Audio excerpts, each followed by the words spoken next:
खबरें जो हमें सीधा जोड़ती हैं आपसे, जिनका आपकी जिंदगी पर होता है सीधा असर। खबर का मतलब है एक भरोसा, और आपका भरोसा है हमारी जिम्मेदारी। ATL टीवी, भरोसा अलवर का।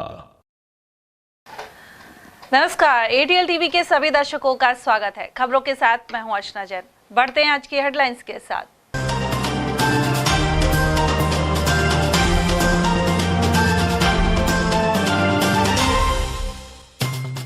रोडवेज में भ्रष्टाचार की खुली परतें और 11 बस सारथी हुए ब्लैकलिस्ट। वहीं अलवर डिपो के 5 कार्मिकों के खिलाफ जांच हुई आरंभ। कई स्कूलों में शिक्षक बने भक्षक, लेकिन खामोश है पुलिस प्रशासन और शिक्षा विभाग। राठ इंटरनेशनल स्कूल में पीटीआई द्वारा छात्र की बेरहमी से पिटाई हुई उजागर। जेल परिसर में चौसर खेलते कैदियों का वीडियो आया सामने। वहीं जेल अधीक्षक ने कहा अलवर कारागृह का नहीं है वीडियो। और पड़ोसी ने चाकू से गला काट बालिका को किया गंभीर जख्मी। वहीं वल्लभ ग्राम में सोती महिला और 2 पुत्रों को धारदार हथियार से किया घायल। और अब खबरों को हम जानेंगे विस्तार से। रोडवेज जहां घाटे का शिकार है और निजी क्षेत्र से भी इसके सामने कड़ी चुनौती है, वहीं दूसरी ओर भ्रष्टाचार भी इसे चौपट कर रहा है। ऐसे ही मामले में सामने आया है कि अनुबंध पर लगाए गए कई बुकिंग एजेंट और बस सारथियों द्वारा भ्रष्टाचार किया जा रहा है। इसमें रोडवेज के अनेक कर्मचारी भी शामिल थे। आरोप है कि घोटाले की राशि का हिस्सा उनके पास भी पहुंचता था।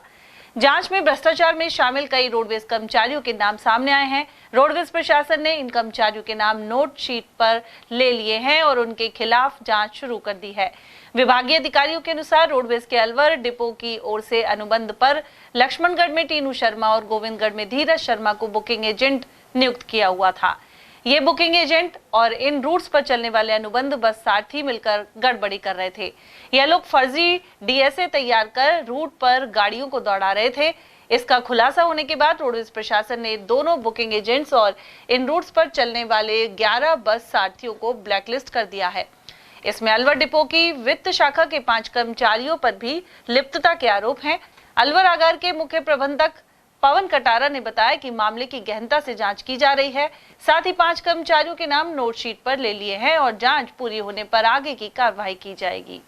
इस मामले में हमारे लक्ष्मणगढ़ में जो बुकिंग एजेंट नियुक्त किया हुआ था और दूसरा जो गोविंदगढ़ में बुकिंग एजेंट नियुक्त थे, उनके द्वारा डीएसए में थोड़ी सी गड़बड़ करके बुकिंग जो हमारे बस सारथी लगाए हुए हैं उनके साथ थोड़ी मिली भगत के साथ में इनके द्वारा निगम को नुकसान पहुंचाया गया है।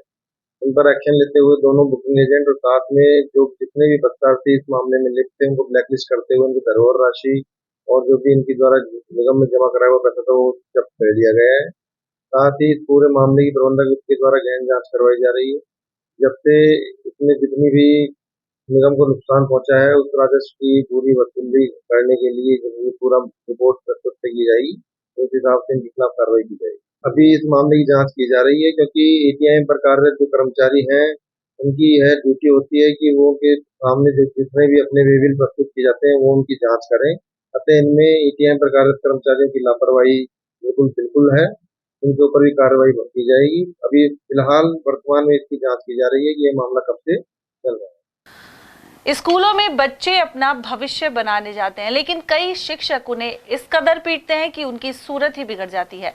ताजा मामला अलवर के राठ नगर का है, जिसके एक पीटीआई पर 11वीं के छात्र की बेरहमी से पिटाई के आरोप हैं। इसके अलावा एक दिन पूर्व नैथना में मासूम छात्र को पीटा गया था। साथ ही जब परिजन उल्हाना देने पहुंचे तो 2 लोगों को घायल कर दिया गया। इसके अलावा हरसौरा क्षेत्र में एक छात्र को शिक्षक द्वारा थप्पड़ों और प्लास्टिक की नली से पीटने की घटना भी सामने आई है। स्कूलों में विद्यार्थियों की बेरहमी से पिटाई की घटनाएं लगातार सामने आ रही हैं। एक दिन पहले ही मालखेड़ा क्षेत्र के नैथना स्थित विद्यालय में पहले छात्र और फिर उसके परिजनों को पीटने की घटना उजागर हुई थी।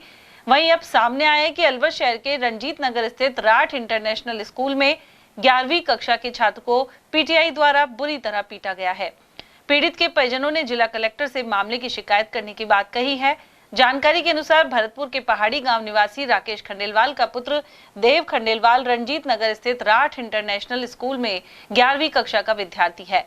आरोप है कि शनिवार को स्कूल में साथी छात्रों से बातचीत करने पर उसे पहले पीटीआई ने धमकाया। उसके बाद छुट्टी के समय गेट पर छात्र और पीटीआई के बीच हुए विवाद में पीटीआई नवीन ने उसे घसीटते हुए जमकर पीटा। छात्र का आरोप है कि काफी दूर तक उसे घसीटा गया और लगातार थप्पड़ मारे गए।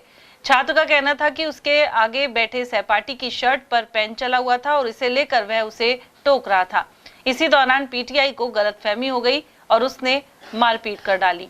सूचना मिली थी, मेरे मौसी का लड़का है, फैमिली पर्सन है, तो कल इसका फोन आया था समथिंग 2:30 बजे के आसपास कि भाई भैया कहाँ पे हो। मैंने कहा मैं घर पे हूँ, सो रहा था। तो इसने फोन काट दिया। मैं दोबारा फोन किया, मैंने क्या दिक्कत है, फिर रोने लगा बहुत। मेरे पास अभी भी रिकॉर्डिंग है उसकी। रो रहा था कि सर ने पीटा है, ये किया। मैंने पहले बात किया पूरा मैटर सुनने के बाद फिर मैंने कहा, इसको बोला था कि वाइस प्रिंसिपल को कॉल करो। वहाँ से इन्होंने को प्रिंसिपल मैम को फोन किया, उन्होंने कहा था तुम्हें डायरेक्टर को कॉल करो। कहीं से प्रॉम्प्ट डिसीजन नहीं मिल पाया है। वो बोल रहे थे कि हम डिसीजन एक्शन लेंगे। सर ये राइट नहीं है बच्चों को पीटने का, इस तरीके से बच्चों को मारो। मेरे पास अभी भी फोन के अंदर 3 वीडियो हैं जिसमें उसको मारता, चेहरे पे पूरी सूजन है और ये बैक साइड और पीछे इधर की तरफ फिंगरप्रिंट है पीटीआई सर की। सर ये हुआ था। उसके बाद भी अब तक ना तो पीटीआई सर का फोन आया। बस वाइस प्रिंसिपल ने इतना कहा था कि आप थोड़ा शैतानियां कम करो, ये कम करो। सर पढ़ने वाला बच्चा है ये। एक्शन हम लेना चाहेंगे। अगर डायरेक्टर सर प्रॉम्प्ट डिसीजन दें तो ठीक है, प्रॉम्प्ट डिसीजन, तो उसके बाद हम एसडीएम सर के पास भी जा सकते हैं और भाई देवी इसके बाद कलेक्टर ऑफिस। कल की बात है, कल लास्ट पीरियड था हमारा, तो उसमें हमारे सर पीटीआई सर थे मिस्टर नवीन सर। तो हम कि सर ने गर्ल्स को हाथ ऊपर करके खड़ा हुआ था, कर रखा था। तो मेरा फ्रेंड बैठा था आगे बिना, तो मैं उससे कह रहा था कि सर ने बोलने से मना कर रहा था। मैं उससे कह रहा था कि तेरे साइड पेन चल रहा है। मैं सर ने मना कर रहा था, मैं ऐसे आवाज कर रहा था। तो मैं इस गर्ल्स को लगा मैं उससे बोल रहा हूँ। तो सर ने उसने सर से कह दिया। तो सर ने मुझे बगैर कुछ कहे सर ने मुझे मारा। कोई बात नहीं। उसके बाद सर मुझे प्रिंसिपल ऑफिस ले गए। तो प्रिंसिपल सर ने समझा के कोई बात नहीं, हमें भी मैटर सॉल्व कर दिया। उसके बाद जब मैं बस की साइड जा रहा था तो पीछे सर आए, उन्होंने आई कांटेक्ट हुआ था। तो वो मतलब अलग भाषा में जोर की आवाज में बोले कि कैसे घूर रहा है। हमने कहा घूर कहाँ रहे हैं, वैसे ही है। तो सर ने कहा चलो। मैं आगे जा रहा था, गुस्से में तो था। फिर सर ने बोला, मैंने बोल रहा है सर मारते, बस बहन बोला होगा मैंने इतने में। तो सर को एक लड़के के लगा गाली दे रहा है, तो गाली दे रहा था। तो सर ने उसको बता दिया कि सर गाली दे रहा है। मैं गाली नहीं दी थी मैंने। तो सर ने बिगड़ कुछ सोच समझे में थप्पड़ वगैरह मेरे गला भी पकड़ा यहाँ तक का। मैं थप्पड़ मारे, बहुत सिर में मारे, पीठ में मारा, धक्का मारा, यहाँ तक के लेके मुझे घसीटा भी, मतलब वहां तक भी। और ये हुआ था। उसके बाद सबसे पहले मैंने पीजी गया था अपने, तो पीजी में जाके मैंने अपनी वाइस प्रिंसिपल मैम को फोन किया था। उन्होंने कहा था मैम ऐसे आप सर से बात करो। सर ने मेरे फॉल्ट बताया था, मेरा फॉल्ट है। कभी हुआ है क्या यहाँ पे? नहीं, पहले मेरे साथ एक बार एक लड़के के साथ हुआ था, मैम बता रही थी। दूंगा दूसरा चांस दें। इसका क्या नाम है? मिस्टर नवीन। तो फिर मैंने अपने डायरेक्टर सर से बात की। वो कह रहे मंडे को एक्शन लेंगे, लेकिन सर ने मैं कहा मैम सर मंडे को नहीं, आप कल पीटीआई, कल सारे पेरेंट्स आएंगे, कल एक्शन लेना होगा आपको। वहीं विद्यालय प्रबंधन इस प्रकरण में छात्र की गलती बता रहा है। वहीं नैतना और रणजीत नगर स्थित स्कूलों की इन घटनाओं के अलावा बानसूर क्षेत्र के सरकारी स्कूल में भी ऐसा प्रकरण सामने आया है। हरसोरा थाने में परिजनों द्वारा दी गई रिपोर्ट के अनुसार उनका बच्चा सुबह 7 मिनट देर से पहुंचा तो शिक्षक ईश्वर कुमार ने थप्पड़ों एवं प्लास्टिक की नली से जमकर पीटा, साथ ही उसके कपड़े फाड़कर स्कूल से बाहर निकाल दिया। पूर्व में भी शिक्षा के मंदिरों में विद्यार्थियों की बेरहमी से पिटाई की घटनाएं हो चुकी हैं। सीकर जिले में तो इसके चलते एक बच्चे की जान तक चली गई थी। कुल मिलाकर ऐसे मामलों में पुलिस प्रशासन और शिक्षा विभाग को सख्ती दिखानी होगी। और अब आपको बताते हैं ऐसे वीडियो के बारे में जिसमें कैदी चौसर खेलकर मस्ती कर रहे हैं। यह वीडियो गत दिनों पुलिस पर हमला कर फरार हो और बाद में पकड़े गए फिरोज खान के नाम से बने सोशल मीडिया हैंडल पर डाला गया है। हालांकि अलवर जेल प्रशासन ने स्पष्ट किया है कि यह वीडियो इस कारागृह का नहीं है। जेल में कैदियों के बर्तन साफ करने और चौसर खेलने का एक वीडियो सोशल मीडिया पर सामने आया है। दावा है कि यह वीडियो पुलिस पर हमला कर भागे स्ट्रीट शीटर फिरोज खान के नाम से बने सोशल मीडिया हैंडल से डाला गया है। हालांकि अलवर जेल अधीक्षक ने साफ कह दिया है कि वीडियो यहां का नहीं है। फिरोज सरकार मन्नाका के नाम से सोशल मीडिया पर यह वीडियो डाले गए हैं। एक वीडियो में जेल परिसर को दिखाया गया है और इसमें कैदी बर्तन साफ करते और चौसर खेलते दिख रहे हैं। बैकग्राउंड में लोकगीत भी बज रहा है। दूसरे वीडियो में फिरोज कोर्ट में पेशी पर आता दिख रहा है। उधर हालांकि जेल अधीक्षक शिवेंद्र शर्मा ने कहा है कि वीडियो पुराना है और अलवर जेल का नहीं है। गौरतलब है कि हिस्ट्री शीटर फिरोज खान 22 जून को पुलिस पर हमला कर फरार हो गया था। उसके बाद फिरोज 14 जुलाई को महाराष्ट्र के कोल्हापुर से गिरफ्तार हुआ था। जेल जाने के करीब 10 दिन बाद उसके कथित सोशल मीडिया अकाउंट पर जेल के वीडियो डाले गए हैं। वहीं अलवर एसपी आनंद शर्मा का कहना है कि अपराधियों के सोशल मीडिया अकाउंट को फॉलो करना भी अपराध है। साथ ही फिरोज के मामले में पूरी जानकारी लेकर सख्ती से एक्शन लिया जाएगा। कुल मिलाकर जेल में चौसर खेलते कैदियों की मस्ती को दर्शाता यह वीडियो चर्चा का विषय बना हुआ है। गोविंदगढ़ थाना क्षेत्र में गत देर रात एक पड़ोसी युवक ने 15 वर्ष की नाबालिग लड़की पर चाकू से हमला कर दिया। गले में कट लग जाने की वजह से वह गंभीर रूप से घायल हो गई। जानकारी के अनुसार न्याणा गांव निवासी बसमीना रात करीब 12 बजे अपने घर में मोबाइल देख रही थी। इसी दौरान पड़ोसी मुबारक खान चाकू लेकर उनके घर में घुसा। जैसे ही बसमीना ने मुबारक को देखा तो उसने इतनी देर रात उनके घर आने का कारण पूछा। इसी बीच मुबारक ने लड़की का मुंह दबाकर गले पर चाकू से लगातार 2 बार वार किए। गंभीर रूप से घायल बसमीना को गोविंदगढ़ से जिला अस्पताल रेफर कर दिया गया। उसके गले में करीब 8 टाँके आए हैं। घायल के भाई लुकमान ने बताया कि करीब 20 दिन पहले आरोपी मुबारक की बाइक का उसके भाई से एक्सीडेंट हो गया था। हालांकि उन्होंने वह बाइक मुबारक को रिपेयर करवाकर दे दी थी। इसके बावजूद आरोपी देर रात बदला लेने या फिर चोरी के इरादे से उनके घर में घुसा था। रात 12 बजे की घटना है। वह लौटी हुई थी, मतलब मोबाइल देख रही थी, तो मुबारक नाम का एक व्यक्ति आया था। तो उससे उसने पूछा, भाई मुबारक तू क्यों आया इतनी रात में? तो उसने इसका मुंह बंद किया और चाकू से वार किया 2 बार और छत पे से कूद कर भाग गया। कहाँ वार किया चाकू से? गले में। तो कितने टाँके आए हैं गले में? गले में करीब 8 से 10 टाँके आए। मुबारक न्याणे का ही निवासी है और मेरा पड़ोसी है। उसका पिताजी का नाम हाकम है। तो तुम्हारा तो पहले को विवाद हुआ था क्या? नहीं, विवाद नहीं हुआ था। एक बाइक एक्सीडेंट हुई थी, वो बाइक सही भी करा दी। ये सर चोरी के इरादे से घुसा था। उसका नाम क्या है? बसमीना। कितनी उम्र है इसकी? इसकी लगभग 15 साल। पढ़ाई करती है? पढ़ाई करते हैं 9वीं में। और वहीं खैरतल थाना क्षेत्र अंतर्गत गत मध्य रात्रि कुछ लोगों ने हमला कर एक महिला और उसके 2 पुत्रों को धारदार हथियार से जख्मी कर दिया। जानकारी के अनुसार वल्लभ ग्राम निवासी सुनीता देवी अपने पुत्रों के साथ घर में सो रही थी। इसी दौरान हमले में जख्मी 54 वर्षीय सुनीता देवी के गले में करीब 17 टाँके आए हैं। इसी दौरान हमले में जख्मी हुई 54 वर्षीय सुनीता देवी के गले में करीब 17 टाँके आए हैं। वहीं उनका पुत्र अर्जुन मेघवाल और करण भी जख्मी हो गए। इन्हें खैरतल से जिला अस्पताल के लिए रेफर कर दिया गया। पीड़ित पक्ष इस हमले से हैरत में है क्योंकि उनकी किसी से रंजिश नहीं है। 3 लोग घायल है। हम, मेरी मम्मी है, मेरे से छोटा भाई है और एक मैं हूँ। तो मतलब 2 लोग आए थे। वो धारदार हथियार था उनके पास जिससे हमला किया था। मैंने सिर्फ वो उतरते देखे थे नीचे, हमारे घर से नीचे उतरते देखे थे। बाद में मैंने मेरे भाई को बोला रोड में चाहिए। फिर मेरे भाई जाग के आए तो इसने मतलब भाग के उनके पीछे तो चले गए। हाथ में आया था। कौन लोग थे? क्या रंजिश थी आप? ये तो नहीं पता सर क्या रंजिश थी इसका। तो आप जानते थे लोग किसने मारा? नहीं जानते, इतना देखा नहीं पाया ना, देख नहीं पाया अंधेरा में। अंधेरा था? हाँ, उन्होंने लट्टू बुझा दे खुद में, मतलब जो लट्टू बाहर लग रहा था ना बल्ब। अच्छा, तो उसको उतार ले गए वो। बल्ब को उतार के फिर आप? हाँ, फिर अंधेरे में किया था। क्या हथियार थे उनके पास? हथियार का ये मालूम नहीं, कोई धारदार हथियार था जिससे हमला हुआ है। माँ के इधर गले में चोट आई है इधर, और एक हाथ में थोड़ा सा चोट आई है। सुनीता मेरी मम्मी का नाम। और भाई के आई है चोट। 17 टाँके आए थे। अच्छा, और भाई के गला काट दिया क्या? हाँ, गला काट दिया। अच्छा, तुम्हारा भाई के जो उधर थे, एक तो अंदर से दांत टूट गए, 5-6 दांत टूट गए, और उधर रोड कट गया ऊपर वाला। इसके टाँके 25 टाँके इसका आए थे। 25 टाँके? हाँ, अर्जुन नाम है। कितने बजे के आसपास घटना? ये सर 12 बजे के आसपास है। ये रात को 12 बजे सो रहे थे। कमरे में बुआ थी, बाहर खाट पे 2 भाई थे और 2 मियाँ बीवी में जो भाई और उसकी पत्नी वो दूसरे कमरे में सो रहे थे। तो पहले बुआ के यहाँ गर्दन पे मारी है, फिर जाकर बुआ वहाँ से छोड़ के उसको, फिर दूसरा भाई के उसके कारण हाथ में दिए, ये आंगली कट गई उसकी। और फिर तीसरा भाई जो भगता उसके यहाँ दिए, जिसके 5 दांत तो होने गिर गए टूट के, और ये जाबड़ा सारा खराब हो गया उसका। कौन से गांव का मामला है ये अपने बल्लम ग्राम खैरतल तहसील का। एक का नाम अर्जुन सिंह है एक का नाम करण सिंह है और ये जो हुआ है हमारी, इसका नाम है सुनीता देवी जी। तो कौन लोग थे जो आए थे? रात का अंधेरे में उन्होंने हमारा पहले तो लट्टू बुझाया, फिर जाकर हमला किया। सफाई कर्मचारी हड़ताल के दौरान नगर निगम के कुछ अधिकारियों द्वारा ऑटो टिपर चालकों से अभद्र व्यवहार के आरोप सामने आए हैं। सफाई ठेकेदार सुपरवाइजर शिवराज अटवाल ने बताया कि अंबेडकर नगर स्थित अग्निशमन कार्यालय से ऑटो टिपर शहर की सफाई के लिए चलाए जाते हैं। आरोप है कि यहां नगर निगम के कुछ कार्मिकों ने टिपर चालकों से कहा है कि सवर्ण जाति के चालक ही ऑटो टिपर चलाएं, साथ ही वाल्मीकि समाज के लोगों की बातों में ना आए।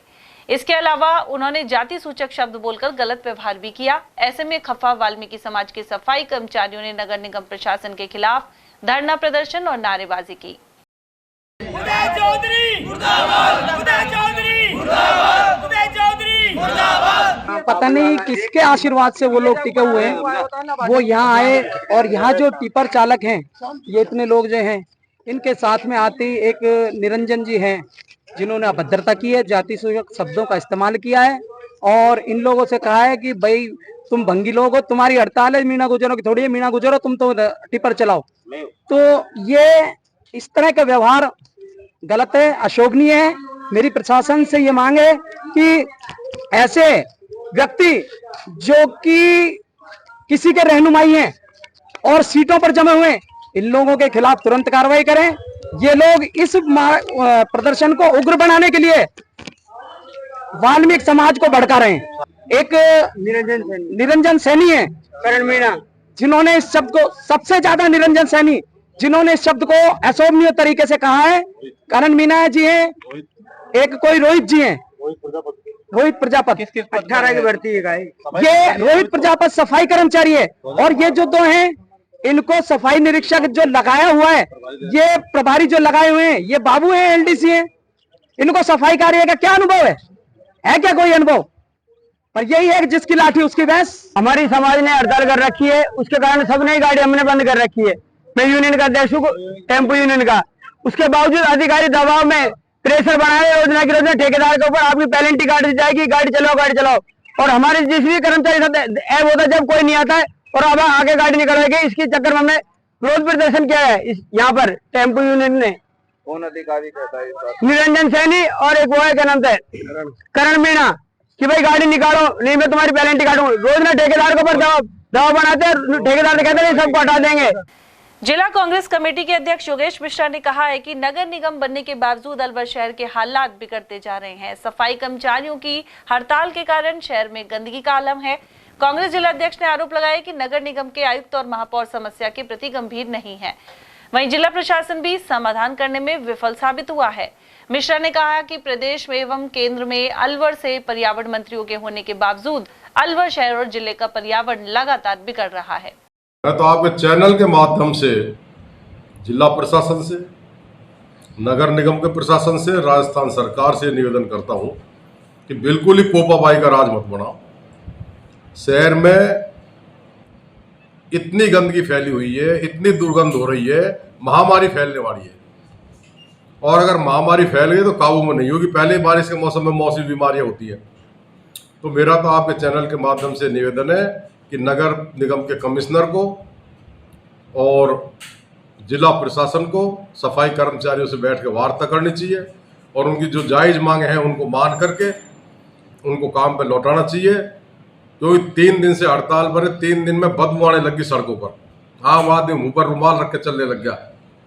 और ये स्वच्छ भारत का जो माननीय नरेंद्र मोदी जी संदेश दे रहे हैं, उसके एकदम विपरीत काम कर रही है राजस्थान सरकार और नगर निगम प्रशासन और अलवर का जिला प्रशासन। देखिए, मैं माननीय पर्यावरण मंत्री केंद्र के भूपेंद्र जी और माननीय पर्यावरण मंत्री राजस्थान के संजय शर्मा जी, दोनों से आपके चैनल के माध्यम से निवेदन करूँ कि भूपेंद्र जी तो देश का पर्यावरण सुधारने में लग रहे हैं, संजय जी प्रदेश का पर्यावरण सुधारने में लग रहे हैं और अलवर का पर्यावरण उन्होंने बिगाड़ रखा है।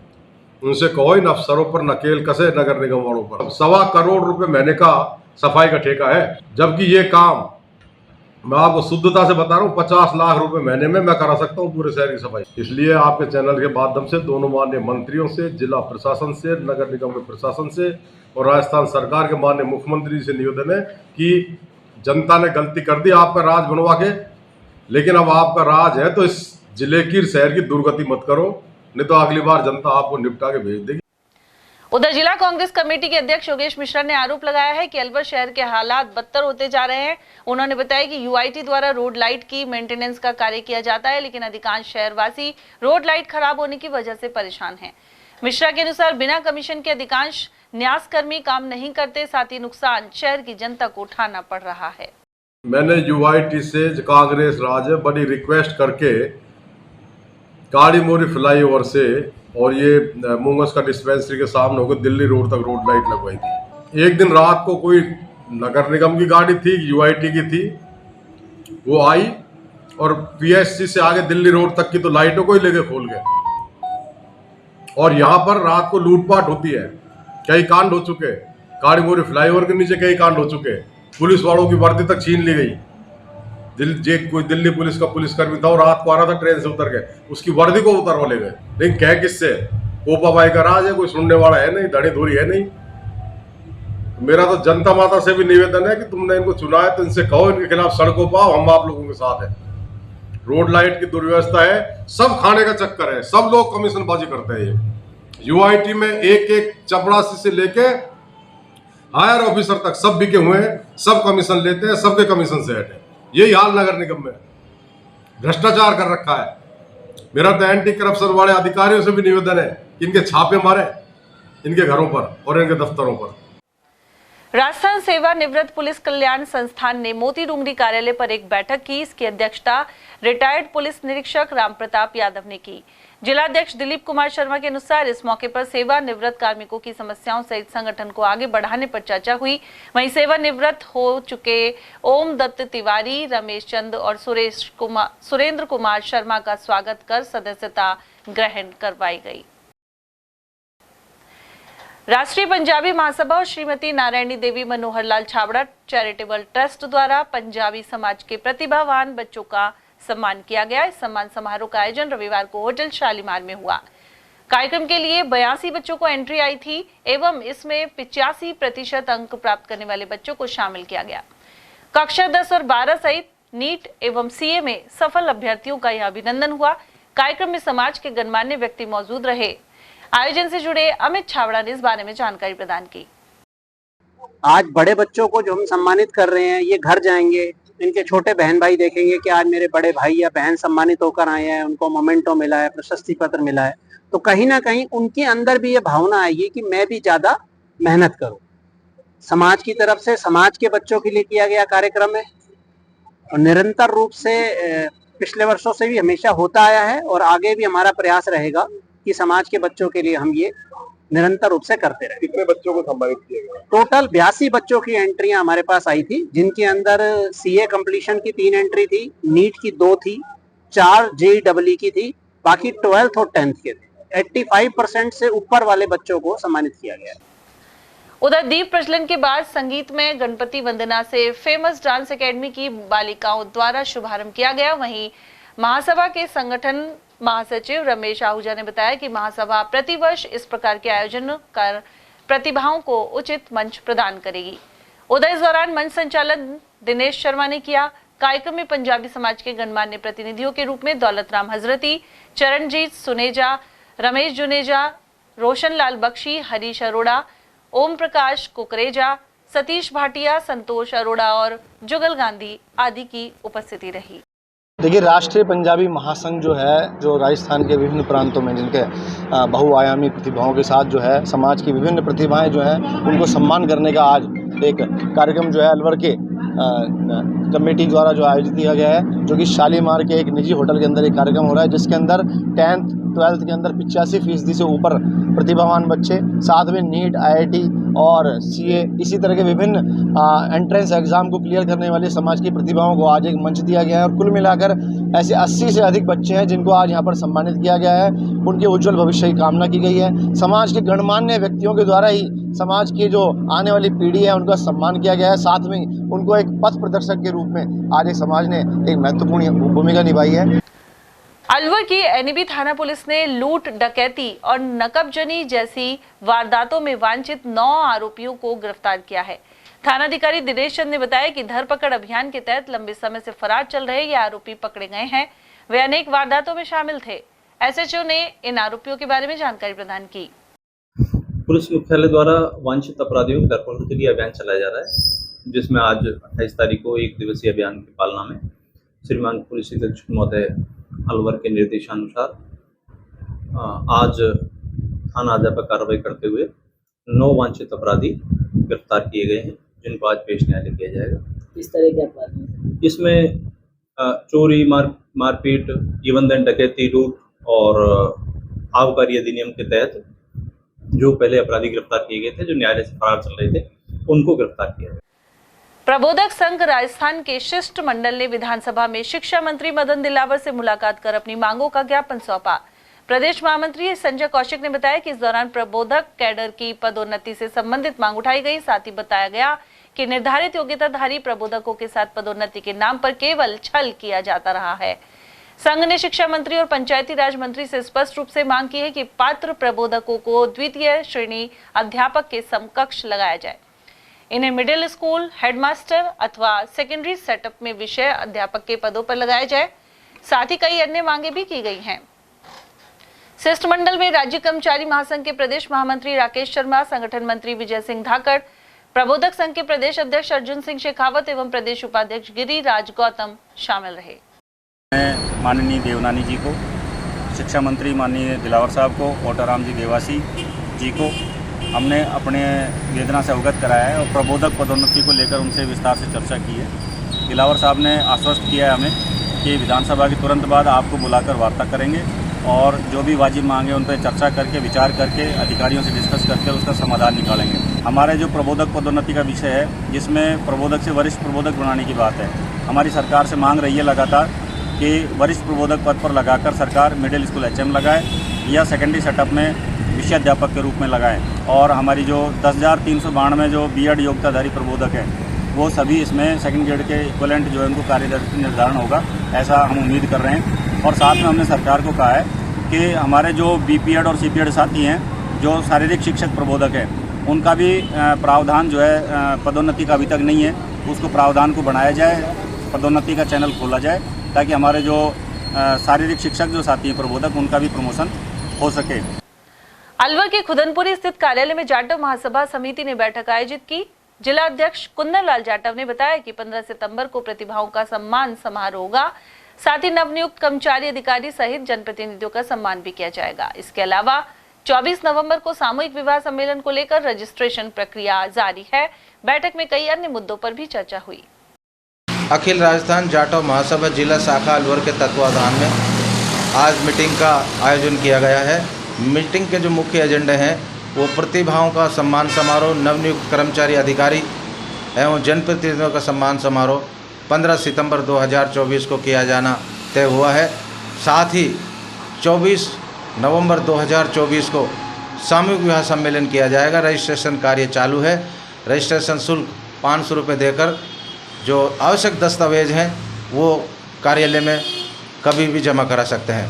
साथ ही हमारे समाज की एक बहुत लंबित मांग चली आ रही है, जाटव महासभा के लिए ज़मीन का आवंटन नहीं किया गया है। पत्रावली पिछले सरकार के कार्यकाल से ही पूर्ण होने के बाद भी लंबित रह गई है। तो अब हम सब ने मिलकर एक शिष्टमंडल बनाकर जनप्रतिनिधियों एवं प्रशासनिक अधिकारियों से मिलने के लिए भी हमने एक तय किया है। साथ ही समाज में फैली हुई कुरीतियों को दूर करने, ब्लॉक स्तर पर कार्यकारिणियों का गठन करना और कार्यकारिणियों में अमूल चमूल जो परिवर्तन करने हैं संभावित, वो किए जाने प्रस्तावित हैं। उधर बैठक में नंदकिशोर जाटव, मनीराम जाटव, लाला राम, बाबूलाल जाटव और माता दीन एवं मुकेश आदि मौजूद रहे। खेलो इंडिया के तहत ताइक्वांडो खेल के महिला पुरुष प्रतिभागियों की ट्रायल प्रतियोगिता रविवार को संपन्न हुई। अलवर के परशुराम सर्किल के समीप स्थित ब्राह्मण छात्रावास में आयोजित प्रतियोगिता में प्रदेश भर के सैकड़ों प्रतिभागियों ने भाग लिया। प्रतियोगिता के संयुक्त सचिव रजनीश जयमन ने बताया कि चयनित खिलाड़ी राष्ट्रीय प्रतियोगिता में प्रदेश का प्रतिनिधित्व करेंगे। राज्य स्तरीय खेलो इंडिया की स्टेट सेक्शन ट्रायल हो रही है, जो फर्स्ट फेज में जो आयोजित की जा रही है, उसका ट्रायल में पूरे राजस्थान के बच्चे, महिला वर्ग की बच्चियां हैं, वो भाग ले रही है। और ये प्रतियोगिता आज एक दिवसीय है, जिसमें पूरे राजस्थान ट्रायल हो संरक्षण करने के बाद जो राष्ट्रीय जो प्रतियोगिता खेलो इंडिया की होगी उसमें राजस्थान प्रतिनिधित्व करेंगे। और राजस्थान के पूरे राजस्थान के बच्चे इसमें प्रतिभागी बने हैं और इसमें कम से कम लगभग 500 बच्चे इसमें प्रतिभागी आए हैं। श्री श्याम सेवा मंडल द्वारा रविवार को करौली कुंड जैन नसिया जी स्थित प्राचीन चतुर्भुज मंदिर में श्याम सावन झूला महोत्सव आयोजित हुआ। इस अवसर पर मंडल के कलाकारों ने श्याम बाबा के भजनों पर 12 घंटे अखंड संकीर्तन किया। मंडल अध्यक्ष उमाशंकर खंडेलवाल ने बताया कि श्री श्याम सेवा मंडल की स्थापना सन 1990 में हुई थी। श्री श्याम सेवा मंडल अलवर के तत्वावधान में श्याम झूला उत्सव मनाया जा रहा है। शाम झूला उत्सव मनाया जा रहा है। 12 घंटे का उत्सव मनाया जाएगा। 10:15 बजे से रात 9:30 बजे इसकी आरती होगी। उसके अंदर हम हमारे मंडल में जो अपने निजी कलाकार हैं, जो निस्वार्थ भावना से सेवा करते आए, वो ही प्रोग्राम देंगे। इसके अलावा हम मार्केट से कभी किसी भी कलाकार को परचेज नहीं करते, उन्हें हमारे मंडल में उन्हें सेवा देने देते हैं। कांग्रेस नेता विक्रम सिंह महलावत ने भारत सरकार से मांग की है कि अन्य पिछड़ा वर्ग के लिए आरक्षण का दायरा बढ़ाया जाना चाहिए। उन्होंने आरोप लगाया कि केंद्र सरकार ओबीसी के साथ सौतेला व्यवहार कर रही है, जबकि देश के विकास में अन्य पिछड़ा वर्ग का सबसे ज्यादा योगदान है। साथ ही कई राज्यों में जाट समाज को ओबीसी का दर्जा प्राप्त नहीं है, जिनमें हरियाणा, पंजाब और उत्तर प्रदेश शामिल हैं। उन्होंने कहा कि राष्ट्रीय स्तर पर जाट समाज को ओबीसी में आरक्षण दिया जाए। जो सरकार है ये ओबीसी का आरक्षण खत्म करके ओबीसी के साथ अन्याय कर रही है। बिल्कुल लेके किसान से जवान से और किसान तक सारे लोग ओबीसी में आते हैं। ओबीसी का ही देश के निर्माण में बहुत बड़ा योगदान है और ओबीसी में जो आरक्षण पहले से चल रहा है, जनसंख्या के हिसाब से भी सरकार को उसको बढ़ाना चाहिए और ओबीसी की रक्षा करनी चाहिए। ओबीसी का आरक्षण बना रहना चाहिए, यही देश हित में है। और यदि केंद्र सरकार इसको ख़त्म करेगी तो ओबीसी के आदमी आरक्षण इसके खिलाफ आंदोलन चलाएंगे, चाहे किसी भी स्तर तक चलाना पड़े, इसको ख़त्म नहीं होने देंगे। पूरे देश के जाटों को आरक्षण मिलना चाहिए। जाट कोई क्षेत्र से नहीं बढ़ते हैं। जाट सबसे बड़ी मार्शल और साफ़ सुथरी कौम है, ईमानदारी से मेहनत से कमा के खाने वाली कौम है। देश में जितने भी शहीद होते हैं उनमें जाटों का फौज में बहुत बड़ा एक समूह जाटों का होता है और भेदभाव नहीं होना चाहिए। पूरे देश में एक साथ आरक्षण मिलना चाहिए। और यहाँ वक्त है एक छोटे से ब्रेक का। आप देखते रहिए एयरटेल टीवी। हीरे, सोने, चांदी के जेवरातों के विक्रेता दुर्गा प्रसाद सुनील दत्त ज्वेलर्स, बजाजा बाजार, Alwar.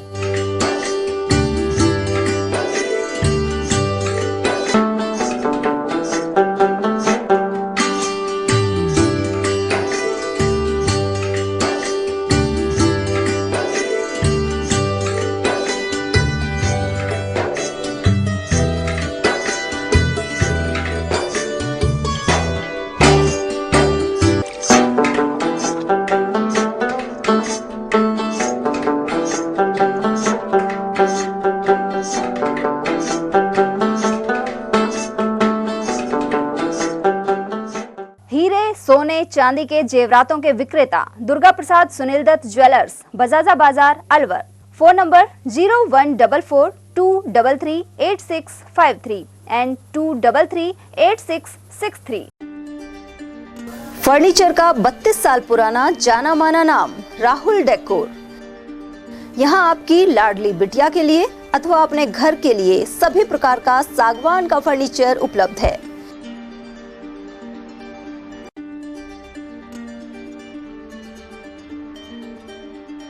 Double bed, dressing table, sofa set, सागवान एवं कपड़े वाले तथा सेंटर टेबल, भट्टी कलर, स्टील अलमारी, ब्रांडेड एवं सॉफ्टी फोम के गद्दे आपकी नाप तोल से बनाए जाते हैं।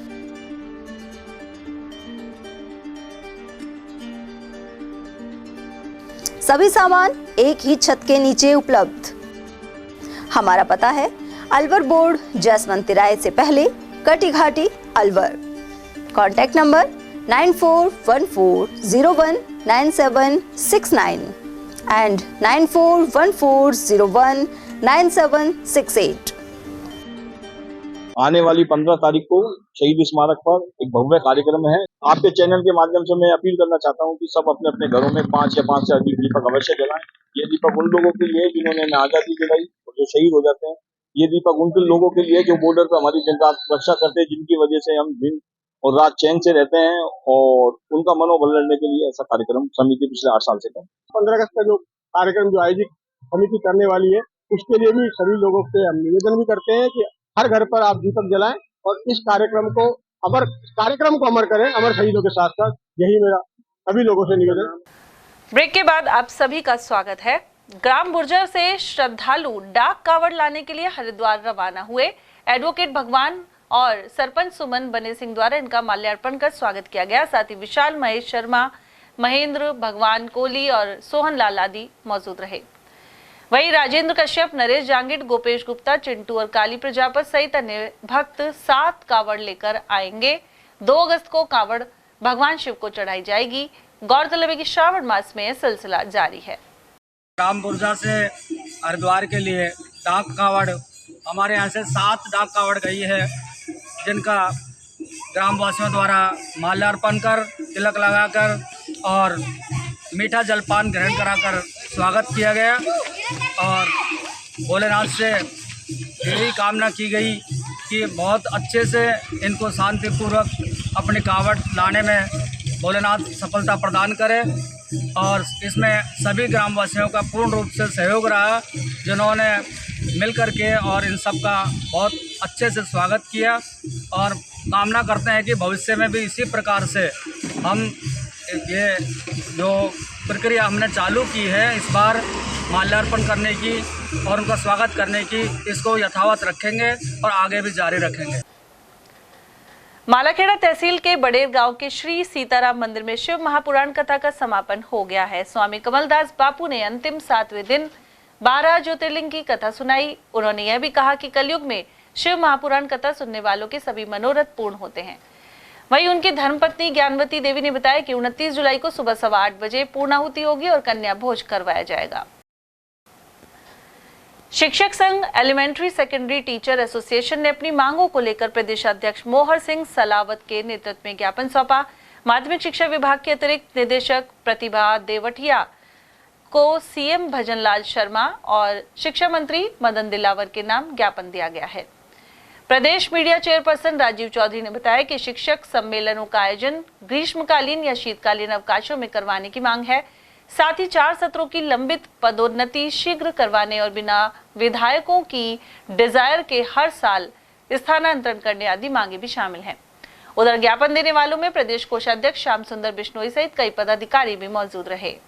शिक्षक संघ रेस्टा ने प्रदेश अध्यक्ष भाई मोहर सिंह सलावत के नेतृत्व में माननीय मुख्यमंत्री महोदय और माननीय शिक्षा मंत्री महोदय के नाम माध्यमिक शिक्षा विभाग के अतिरिक्त निदेशक प्रतिभा देवटिया जी को 7 सूत्रीय मांग पत्र सौंपा है। विभिन्न मांगों में प्राचार्य और उप प्राचार्य के 50% पदों पर सीधी भर्ती करने, शिक्षा विभाग में पिछले 4 वर्षों से लंबित पदोन्नति शीघ्र करने, सभी वर्ग के शिक्षकों के स्थानांतरण जल्दी करने, राज्य के सरकारी विद्यालयों में कार्यरत शिक्षकों की सुरक्षा के लिए शिक्षक सुरक्षा अधिनियम बनाने और शिक्षक सम्मेलन ग्रीष्मकालीन और शीतकालीन अवकाशों में करवाने सहित शिक्षकों को बीएलओ नहीं लगवाने का 7 सूत्रीय मांग पत्र अतिरिक्त निदेशक महोदय को सौंपा गया है। अतिरिक्त निदेशक महोदय ने हमारी सभी मांगों को ध्यानपूर्वक सुना और राज्य सरकार तक भिजवाने का आश्वासन दिया। मालाखेड़ा क्षेत्र में बीजवाड़ नरूका से शिव भक्त द्वितीय डाक कावड़ लाने के लिए रवाना हुए। इससे पूर्व मंदिर में विधिवत रूप से पूजा अर्चना की गई। श्रावण मास में डाक कावड़ियों का जत्था हर की पौड़ी हरिद्वार के लिए नाचते गाते हुए रवाना हुआ और बम बम भोले के जयकारे गूंजते रहे। वंदे भारत डाक कावड़ दल में भोलेनाथ के 32 भक्त शामिल हैं। वहीं कावड़ में गंगा जल लाकर 2 अगस्त को भगवान भोलेनाथ का जलाभिषेक किया जाएगा। श्रावण मास के दूसरे सोमवार को मालाखेड़ा उपखंड क्षेत्र के विभिन्न स्थानों पर भगवान भोले का अभिषेक होगा। इसके लिए सभी मंदिरों में तैयारियां पूर्ण कर ली गई हैं। इस दौरान भगवान भोले पर आचार्य सहस्त्र जलधारा अर्पित करेंगे। पीला ढाबा में भी भगवान भोले की पूजा अर्चना रविवार को ही शुरू कर दी गई। सोमवार को यहाँ सहस्त्र धारा का धार्मिक कार्यक्रम रहेगा। वहीं रात्रि को शिव विवाह का गायन होगा। साथ ही मंगलवार को प्रसाद वितरण किया जाएगा। श्रद्धालु ईश्वर सिंह ने इस बारे में जानकारी दी। श्रावण मास कृष्ण पक्ष सप्तमी पर शनिवार को पांडुपल हनुमान मंदिर में श्रद्धालुओं का सैलाब उमड़ पड़ा। यहाँ जंगलों में खासी हरियाली छाई हुई है, साथ ही पांडुपल स्थित पोल से भी पानी बहता नजर आ रहा है। यहाँ दिन भर बजरंगबली के जयकारे गूंजते रहे। महाभारत कालीन पांडुपल हनुमान मंदिर में सुबह से ही सुंदरकांड के पाठ और भजनों एवं भंडारों का दौर शुरू हो गया था। महंत बाबूलाल शर्मा और श्रद्धालु गोविंद जोशी ने इस बारे में जानकारी दी। इस मौके पर पंडित ललित, चेतन शर्मा, पुरारी लाल, महेश, हितेश शर्मा, रोहित और गोविंद जोशी आदि की उपस्थिति रही।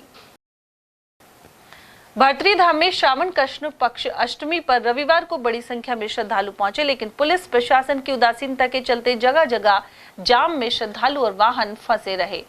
यहाँ 9 सितंबर से मेला आरंभ होना शुरू होगा। इससे पहले व्यवस्थाओं की तैयारियों के लिए माधोगढ़ सरपंच सुशीला सैनी ने एसपी और कलेक्टर सहित संबंधित मंत्रियों को भी पत्र लिखकर मांग की थी।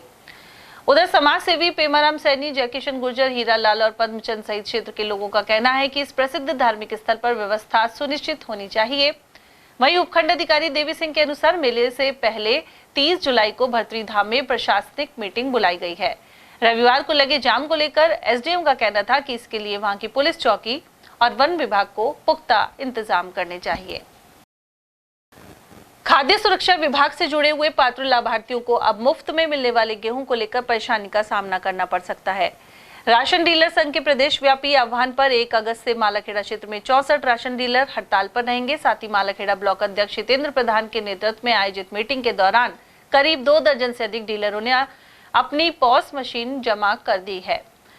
ब्लॉक अध्यक्ष प्रधान ने बताया कि 30,000 रुपए मासिक मानदेय, गेहूं लाने और वितरण में होने वाली छीजत को आवंटन से कम करने सहित अन्य मांगे उठाई गई है। जब तक सरकार के द्वारा मांगे पूरी नहीं होगी तब तक प्रदेश नेतृत्व के साथ में मालाखेड़ा उपखंड क्षेत्र के समस्त राशन डीलर कंधे से कंधा मिलाकर उनके साथ में रहेंगे। प्रदेश नेतृत्व से के द्वारा राजस्थान सरकार से राशन डीलरों की मासिक 30,000 रुपये की एवं छीजत एवं जो कमीशन है वो प्रति माह समय पर नहीं आ रहा है। ये विभिन्न मांगों के लिए जब तक राजस्थान सरकार हमारी मांगे पूरी नहीं कर देगी तब तक राजस्थान डीलर एसोसिएशन के बैनर तले मालाखेड़ा उपखंड क्षेत्र के समस्त राशन डीलर उनके साथ हैं और राजस्थान सरकार को चेतावनी देते हैं कि अगर हमारी मांगे पूरी नहीं होगी तो हम धरने पर भी बैठेंगे और भूख हड़ताल भी करेंगे।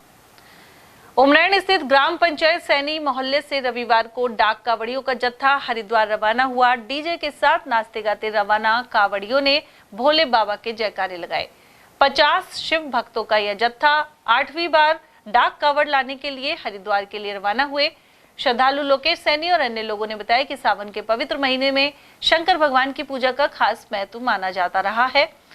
उधर ग्रामीणों ने इन सभी का उमरैन बस स्टैंड पर जोरदार स्वागत किया। इस यात्रा में लखन सिंह, गौतम, रामहेत, अशोक, सोनी, सोनू, आकाश, नरेश और सुन्नू आदि शामिल रहे। बम बम बम भोले। ये सैनिक कॉलोनी उमरैन से और 8वीं बार डाक कावड़ हरिद्वार के लिए रवानगी की जा रही है और सभी भोले से इच्छा है कि हंसी खुशी जाए, हंसी खुशी आए। सरिस्का क्षेत्र में हो रही बरसात के बाद सिलीसेड़ झील और जयसमंद बांध में पानी की आवक देखने को मिली है। सिलीसेड़ क्षेत्र में इस समय 1.5 फुट पानी और बढ़ गया है। साथ ही जलस्तर 21.5 फुट का हो गया है। सिलीसेड़ की भराव क्षमता 29 फीट है और इसके बाद चादर चलने लगती है।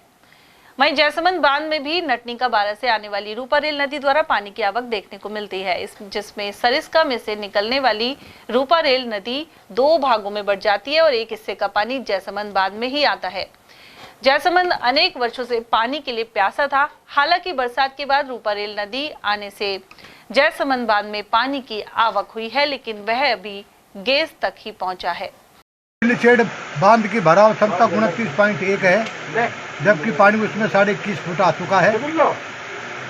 और जिस तरह से बरसात हो रही है उसी तरह से अगर बरसात रोज हो रही है तो उसी तरह से बरसात होगी तो सिलीसेड़ के ऊपर चलेगी तो जयसमंद में पानी की संभावना ज़्यादा बढ़ेगी।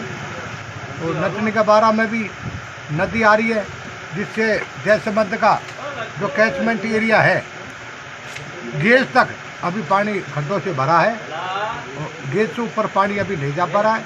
अगर रोज़ बरसात होगी तो उसमें भी गेट से ऊपर पानी संभावना बढ़ने की है। सिलीसेट में 2 नहर है, एक फूलबाग में जाती है और एक RR कॉलेज में जाती है कंपनी बाग होके।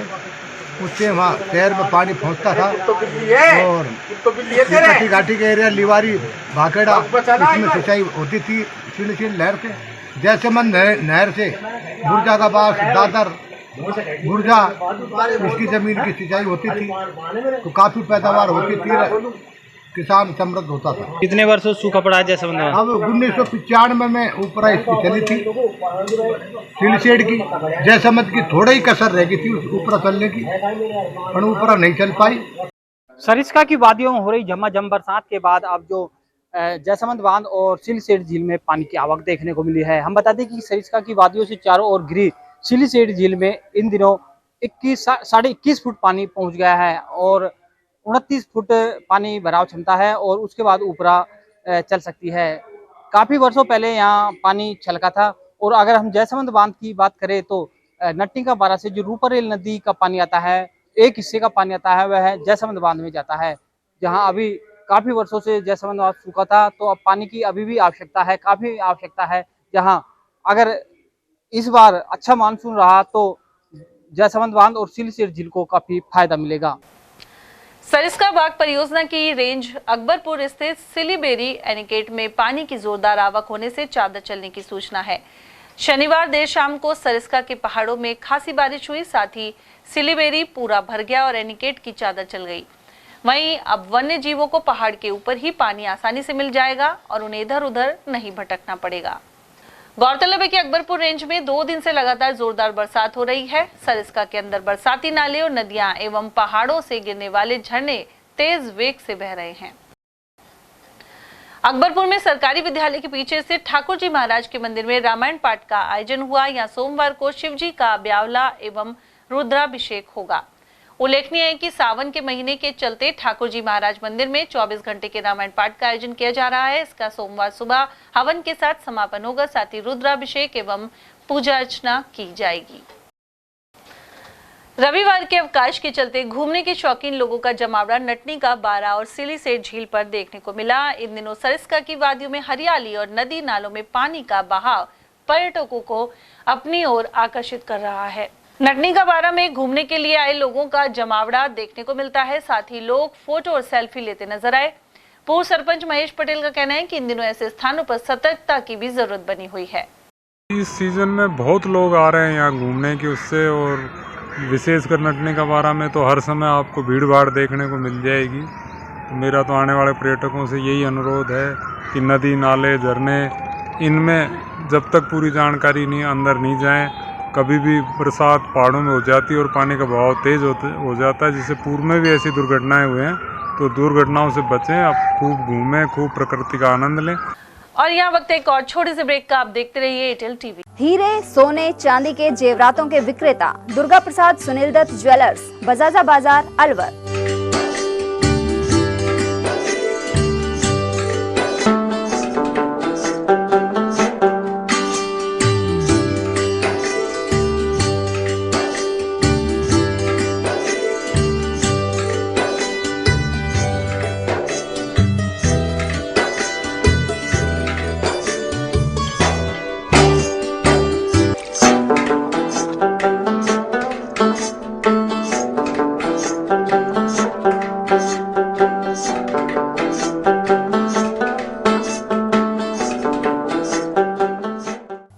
सोने चांदी के जेवरातों के विक्रेता दुर्गा प्रसाद सुनील दत्त ज्वेलर्स, बजाजा बाजार, Alwar.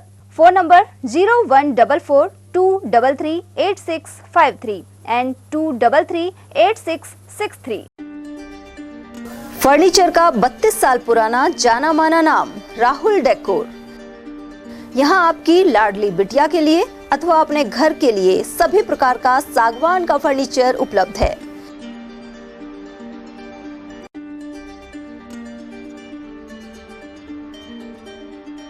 Double bed, dressing table, sofa set, सागवान एवं कपड़े वाले तथा सेंटर टेबल, भट्टी कलर, स्टील अलमारी, ब्रांडेड एवं सॉफ्टी फोम के गद्दे आपकी नाप तोल से बनाए जाते हैं।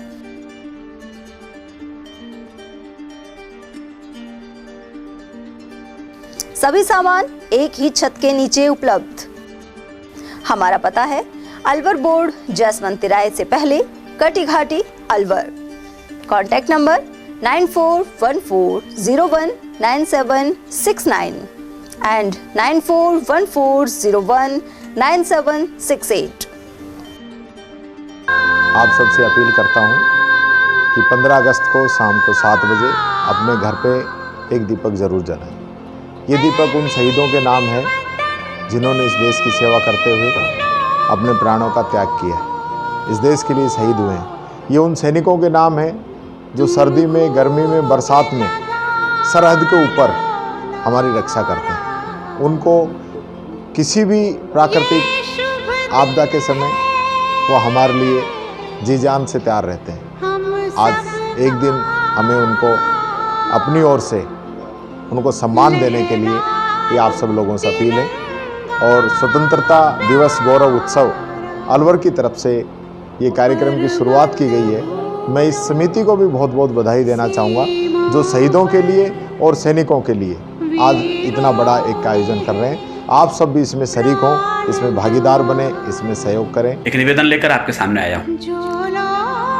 हर वर्ष हम शहीदों की स्मृति में शहीद स्मारक पर दीप प्रज्वलन करते हैं। मेरा तमाम देशभक्तों से, तमाम देशवासियों से एक निवेदन है कि 15 अगस्त को उन अनाम शहीदों के नाम 1, 2 या 5 जो भी श्रद्धा आपकी हो, दीपक अवश्य जलाएं और अपने घरों पर जलाएं। यदि आप किसी पास के शहीद स्मारक तक नहीं पहुंच सकते तो उन्हें याद जरूर करिएगा, जिनकी बदौलत आज हम इस आकाश में खुली सांस ले पा रहे हैं। आज़ादी के इतने बरस आज हमने उन्हीं के कारण से सुखपूर्वक बिता रहे हैं।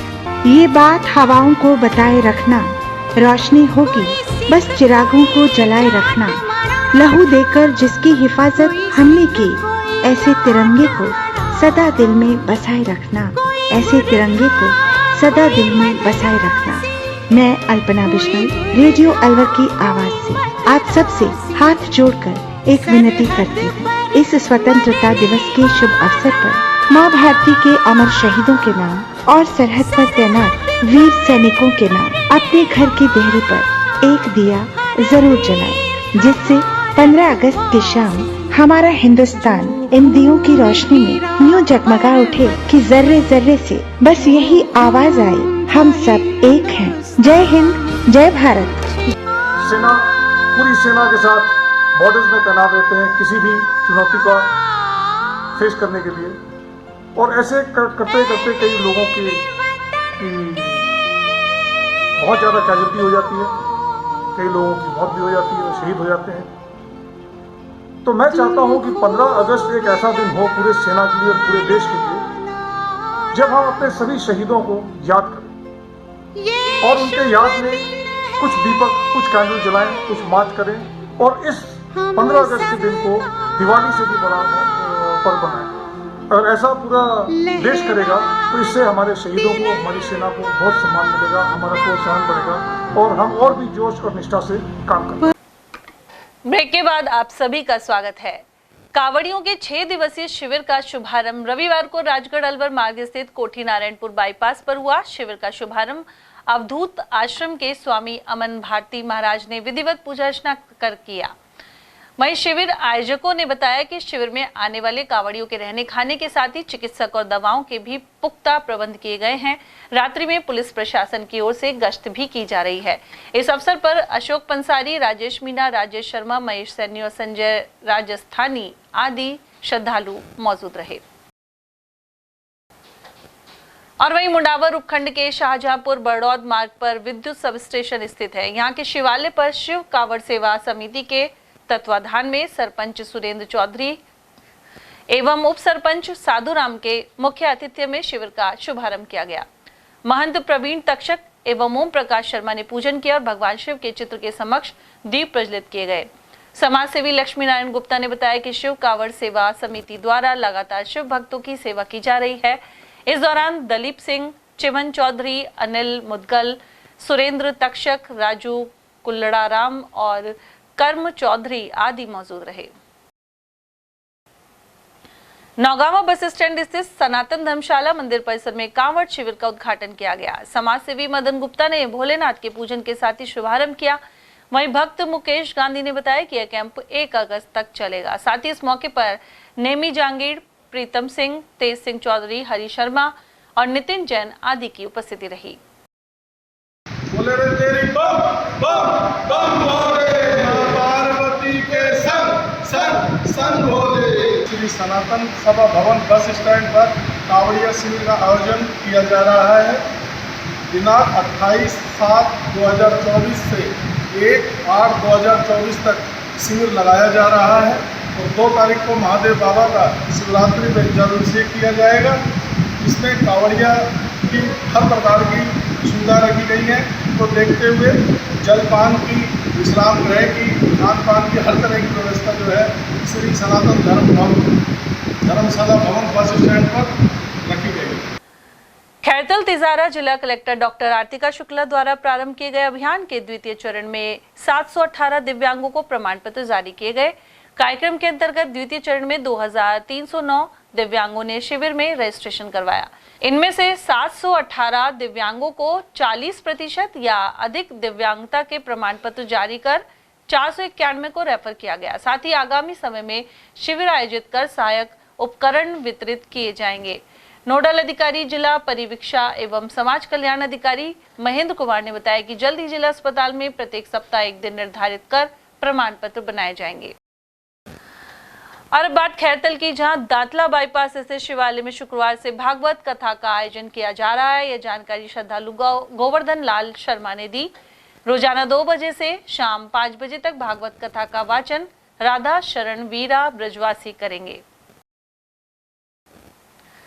महावर धर्मशाला खैरतल में KGN फार्मेसी और OPD सेंटर ग्रुप द्वारा मेडिकल कैंप लगाया गया। यहाँ मुख्य रूप से कैंसर, ब्लड शुगर और ब्लड प्रेशर सहित अनेक जांच की गई। साथ ही निःशुल्क दवाइयां भी दी गई। कार्यक्रम में मुख्य अतिथि CMHO अरविंद गेट रहे, जबकि मंच संचालक सतीश वासु ने किया। कार्यक्रम में विभिन्न प्रतिभाओं सहित उत्कृष्ट कार्य करने वालों को भी सम्मानित किया गया। वहीं इसनैन खान ने सभी का स्वागत किया। तो ये जांचें होती हैं तो हमें नहीं पता चलता। देखिए, हम रूटीन में घूमते रहते हैं तो सरकार या हमारी साइंस कहती है कि 40 के बाद, वैसे तो 30 के बाद ही, बट मैं ये कहता हूँ कि ठीक है, फिर 30 के बाद तो फिर भी हमें यूँ लगता रहता है कि नहीं करवाते हैं, बट 40 के बाद हमारे ईयरली रेगुलर चेकअप होने चाहिए। बहुत अच्छी बात है, उससे कि हमें बीमारी को अर्ली डिटेक्शन में बहुत फ़ायदा मिलता है और उसका टाइमली इलाज हो पाता है। तो KGN फार्मेसी और हमारे जितने भी सम्मानीय जन ये हमारे शहरवासी जो पधारे हुए हैं, सभी का इस कैंप में स्वागत करता हूं और टीम का और सभी का बहुत बहुत धन्यवाद मुझे बुलाने के लिए और thank you so much. Camp बहुत मुझे लगता है कि काफ़ी अच्छा रहेगा आप लोगों के लिए। कुछ ना कुछ आप यहाँ से कि हाँ की स्क्रीनिंग होगी जिससे पता चले हमें कि हाँ लोगों को उस कैंप का कोई ना कुछ फ़ायदा हुआ है।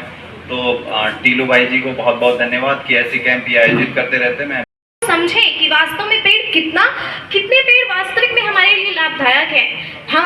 राजस्थान की परंपरा रही है सदियों से पेड़ उगाने की, ना जाने हमने कब ये कुल्हाड़ियाँ हाथ में उठाना सीख लिया। तो आप सब हमारे साथ आएँ और ऐसे अच्छे कार्यों में कंधे से कंधा मिला के हमें हिम्मत दें ताकि हम अच्छे काम इसी तरह करते रहें। अंत में मैं अपनी वाणी को विराम देते हुए यही कहना चाहूँगी, बढ़े चलो यही निदाए वक्त है। बढ़े चलो यही निदाए वक्त है। ये कायनात, ये ज़मीन, ये कहकशां का रास्ता। खबर तिजारा से, जहां क्षेत्र के श्रोदा मोड़ पर नव युवक शिव मंडल एवं नमो विचार मंच की ओर से कावड़ियों की सेवार्थ निःशुल्क चिकित्सा शिविर लगाया गया। शिविर का शुभारंभ सरपंच रतिराम यादव एवं भाजपा नेता देशपाल यादव ने किया। इस अवसर पर देशपाल यादव ने बताया कि नव युवक शिव मंडल के द्वारा प्रतिवर्ष कावड़ियों के लिए शिविर लगाया जाता है। शिविर में आने वाले कावड़ियों के लिए सभी उचित व्यवस्थाएं की गई हैं। इस अवसर पर राकेश कुमार, ईश्वर यादव, रामजस यादव, बोधन यादव, नवीन कुमार, दीपक और दिनेश कुमार आदि मौजूद रहे। टबूकड़ा के क्रश सिटी परिवार के सौजन्य से कावड़ लाने वाले शिव भक्तों के लिए द्वितीय शिव कावड़ सेवा शिविर का शुभारंभ हुआ।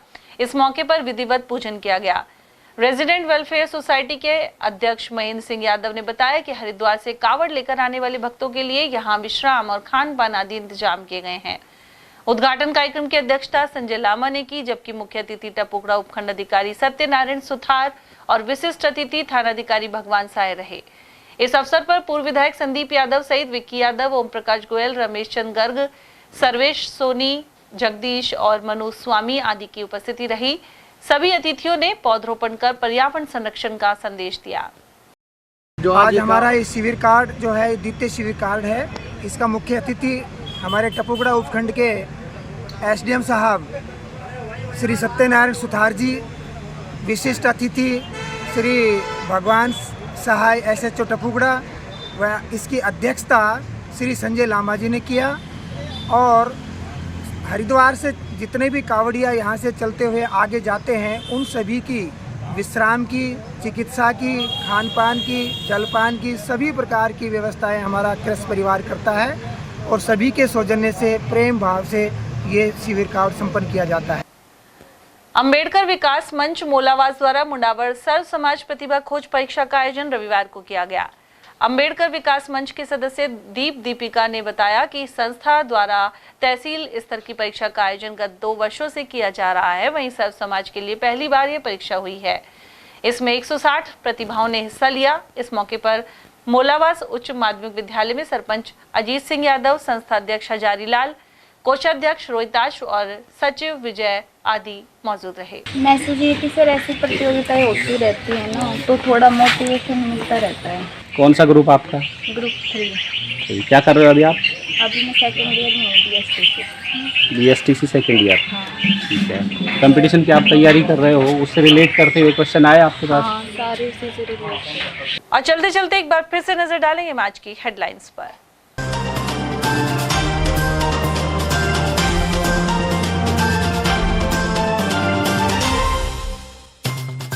रोडवेज में भ्रष्टाचार की खुली परतें और 11 बस सारथी हुए ब्लैकलिस्ट। वहीं अलवर डिपो के 5 कार्मिकों के खिलाफ जांच हुई आरंभ। कई स्कूलों में शिक्षक बने भक्षक, लेकिन खामोश है पुलिस प्रशासन और शिक्षा विभाग। राठ इंटरनेशनल स्कूल में पीटीआई द्वारा छात्र की बेरहमी से पिटाई हुई उजागर। जेल परिसर में चौसर खेलते कैदियों का वीडियो आया सामने। वहीं जेल अधीक्षक ने कहा अलवर कारागृह का नहीं है वीडियो। और पड़ोसी ने चाकू से गला काट बालिका को किया गंभीर जख्मी। वहीं वल्लभ ग्राम में सोती महिला और 2 पुत्रों को धारदार हथियार से किया घायल। इसी के साथ खबरों में आज इतना ही। दीजिए अर्चना जैन को इजाजत। नमस्कार।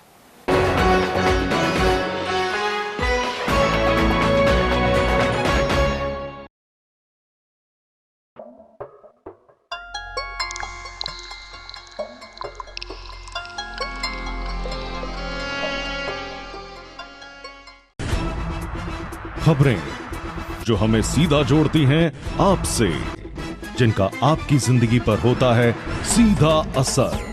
खबर का मतलब है एक भरोसा, और आपका भरोसा है हमारी जिम्मेदारी।